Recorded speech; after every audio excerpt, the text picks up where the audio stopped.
Welcome to another episode of the 100% podcast with me, your host, Harry Purdy. Today, I'm talking about why self-development is hard. What I did was I created this as a YouTube video, but we actually decided that it would be better off as a podcast episode. So, without further ado, I'm going to hand you over to, me in the next part of the video and the podcast episode, and I'll see you at the end. Make sure you like and subscribe and drop in your comments why you think self-development may be hard too. But if you agree with me, make sure you like and subscribe. Speak to you later. Self-development is hard. And I don't mean hard gym session hard. I mean self-confronting, in your face, thinking about it every day, difficult. The reason that it's difficult is because self-development can be and is a never-ending circle. Hence why people at the top of the game like Gary Vee, Tony Robbins, Alex Hormozi are still moving forward towards their areas of growth that they want, are still moving forward towards bigger, better, faster, stronger, more streamlined. And that's why the game of self-improvement is hard. The thing that also happens in life is that whether we want to say outrightly that we're involved in self-improvement or not, life will give us opportunities and put us in scenarios where we have to improve. Whether we like it or not, we either step up to the plate and become who we're supposed to be in that situation, or we don't. But life will always give you the decision in front of your face whether you want to improve on some elements or not. And I'm sure that has been the same for you too. We've all hit that point in our life where we've thought, Jesus, this is so difficult and I do not have the tools to deal with it. And that's why we go to therapy or why we watch certain videos online to try and give us the tool to our armory to be able to help us to achieve this situation. That is self-development on a shallow level. And then when you go through those different examples of relationship troubles, personal mindset issues, mental health struggles, losses in the family, that gives us an opportunity to say, hey, do you know what? I'm going to continue on this journey of making myself better in different areas or not. And when those situations in life happen, that's when the real work begins. But you've got to give yourself permission to go on that journey first. As I've alluded to, one of the hardest parts about self-development is this. Whether we want to participate in labeling ourselves as a self-development guru, somebody who likes self-growth and all of the other names that are used to describe self-development, there are times and flashpoints in our life that make us realize that we need to change something. Sometimes you don't wake up on a day-to-day basis and feel inspired to be like, I know what I'm going to do. I'm going to watch the latest Tony Robbins video or go and log into the 100% podcast to make sure I listen to the next episode. There are just things that happen, things that we feel, times that occur that make us realize that we are short on education around the subject that appears in front of our mind. We aren't that aware of how our brain works. We're not that aware of how to deal with a certain situation in our relationship. We don't know how to deal with a typical moment of grief or loss in the family. Maybe you feel burnt out. Maybe you're not quite how you want to be in your relationship. Maybe your environment, you've noticed, is bringing you down and the people around you just aren't offering you support and nurturing to become the person that you feel like you are going to be.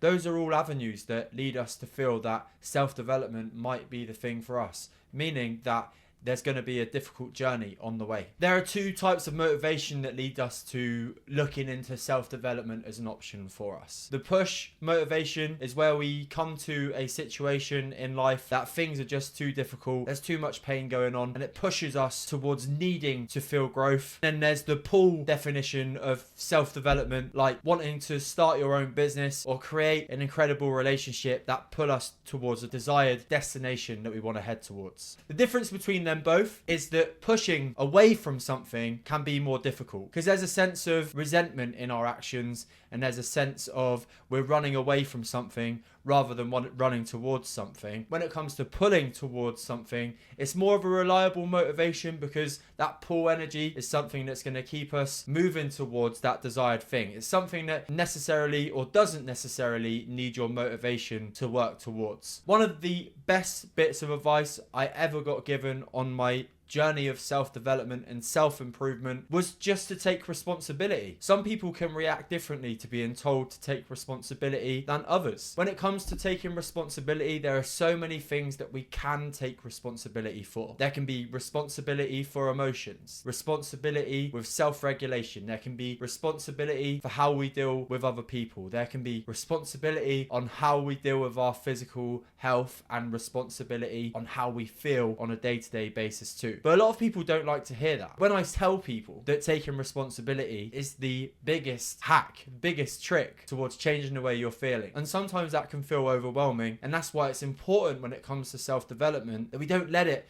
build up into this big thing that feels really hard, but we have some kind of strategy and structure towards as well. Carry on watching the video and I'll let you into what that actually is. But the thing is, you can't blame other people too when you take responsibility. You can't blame your partner for the stress that you're feeling in the evening. The person driving in the car towards you who's gone round something and they shouldn't have, for the way that you feel inside when that happens. You can take responsibility for those feelings. You can't blame other people for the takeaway you choose to have in the middle of the week, but you also feel frustrated that the weight change and the body aesthetic goal that you're working towards isn't coming towards you. And you also can't blame a lack of time if you've got no structure in your life and your Google Calendar has absolutely nothing in it. You're just guessing day to day what is coming up from your day-to-day life movements. Self-development asks a brutal question. It asks you, how much are you taking into consideration your scheduling? How much time you're scrolling on your phone? How much time are you allowing to skip by with another episode of your favorite TV show on Netflix? I'm not saying that there's not a place for this in life. There's definitely a place for downtime. But if your pain is striking you as something that you want to change, then these things are things that you can take responsibility for, but they don't actually ask you to do too much. This is why, at the start, self-development can feel heavy. And when you're asked to be more self-aware, it can feel like somebody's pointing a finger at you. It's like you're the problem. And actually, when I look back at my journey, maybe I was the problem to begin with. I just didn't realise that I was. And when I started to take responsibility, 1 hour less of TV, 1 more meal prep, 1 more hour of journaling on the weekend, 1 more piece of self-reflection, 1 more video that helped me regulate my emotions, was when self-development started to feel like something that I wanted to get involved with a little bit more. Another reason why self-development is hard is that self-development rewards patience, restraint, and bringing yourself back to present moment. When it comes to self-development, there is absolutely no such thing as a quick fix. There's no self-development journey done over 30 days. It's all things that happen over a period of time. In a world that's addicted to the 3-second timer on Netflix and the 13-second video on Instagram, studies are showing now that you've got a maximum of 0.2 seconds to get somebody's attention.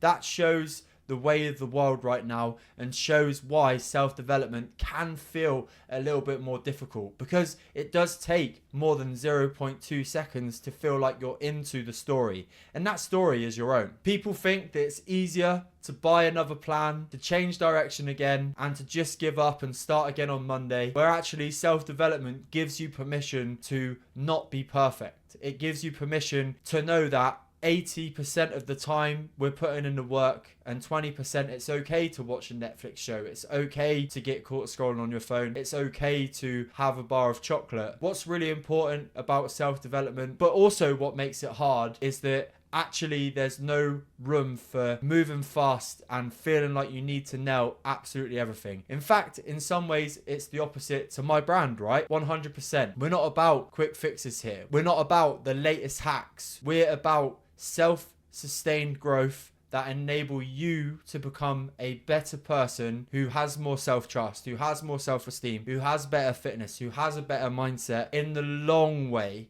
rather than trying to get this overnight. Restraint, patience, and reflection can feel uncomfortable to begin with because you don't realize how much restraint you need to have to avoid the things that have been holding you back. You don't realize how much patience you need to start seeing the rewards of the actions that you're partaking in.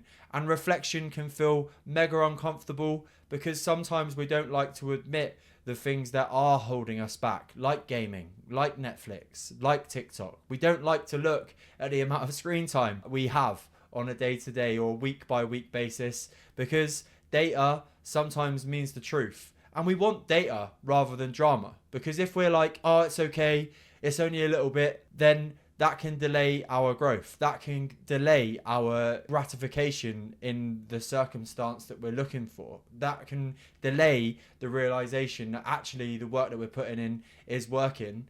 But when you get the data of the time frames that you're allowing for distraction, then that can really give us a realization of how much time we're losing to those distractions in the 21st century. The final point around why self-development is difficult is you can't outsource it. Links back to taking responsibility. But you can hire a PT, you can hire a coach, you can hire a therapist. But the person that needs to change and do the work is you. Somebody else can't fill in your journal. Nobody else can do the reflection for you. The buck lies with you. And that's why it's hard. Because at some point, when you do look in the mirror, you get to identify what your choices have been. And sometimes that can be the reflection that we really need. The thing that makes self-development easier is understanding that you have an opportunity and an invitation to improve the areas of your life that you really want. And that can be financial, that can be with the good vibes that you're feeling, that can be with your fitness, that can be with your mindset, can be on your mental health, can be on your relationship with your parents, your loved ones, family, friends. All of those things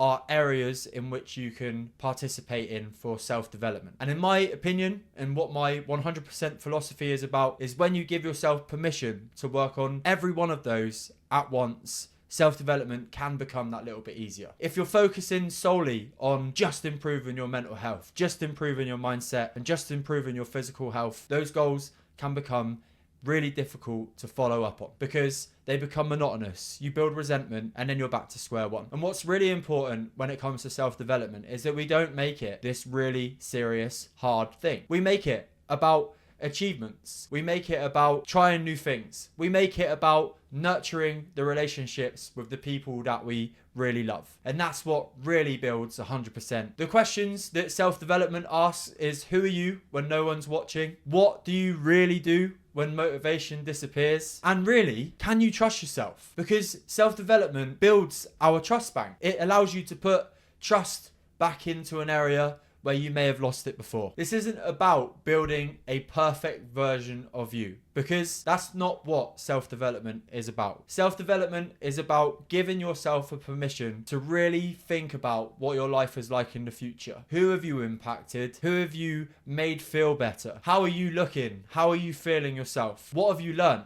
What have you seen? How much have you earned? That's what real self-development is properly about. You will have increased how many good habits you have and replaced them with the bad ones that you used to. You would have improved your relationship with your family and your friends. You'll have better presence in your relationships. You'll have more clarity around money and the direction that you're heading in. And of course, you'll have fun because you'll have structure in your life. Life will feel less chaotic and you can plan in things that really make you happy. So yeah, self-development does rely on restraint. It does rely on patience. There are no quick fixes and self-development can be hard. And the real reason I talk about this so much and the reason I wanted to talk about this subject today is when you work on real self-development, motivation becomes less of an objection.